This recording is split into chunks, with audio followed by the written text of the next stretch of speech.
మీరు ఎర్రతుండ వేసుకున్నారు కదా, అంటే అసలు ఎందుకు వేసుకోవాలనిపించింది? అది పవన్ కళ్యాణ్ గారు సామాన్యులకు చిహ్నంగా ఎర్రతుండ అనేది పెట్టారు, మీకు ఎందుకు వేసుకోవాలనిపించింది? ఏమండి, పవన్ కళ్యాణ్ గారు మాకు నేర్పిన విద్యలో మేము మామూలుగా అమలు చేస్తున్నాం. ఆయన మామూలుగా ఒక సామాన్యుడు వేసుకుని ఎర్రతుండు.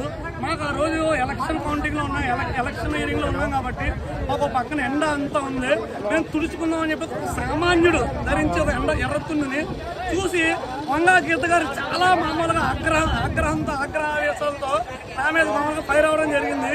అయినా సరే మాకు పవన్ కళ్యాణ్ గారు నేర్పించిన మామూలుగానే మంచి గుర్తులతో మేము ఆవిడని గౌరవించి ఆవిడ ఎర్ర శారీ కట్టుకుని వచ్చినా సరే ఆవిడ నేనేం అనకుండా ప్రశ్నించకుండా, ఆవిడ ఎంపీ కాబట్టి, ఆనరబుల్ ఎంపీ కాబట్టి ఆవిడ గౌరవం ఇచ్చి మేము వెళ్ళిపోవడం జరిగింది.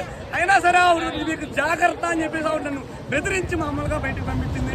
అయినా మేము పవన్ కళ్యాణ్ 1,00,000 ఓట్ల మెజార్టీతో నెగ్గాలి కాబట్టి అక్కడ పోలింగ్ డిస్టర్బ్ అవ్వకూడదని చెప్పేసి నేను అక్కడ తగ్గడం జరిగింది.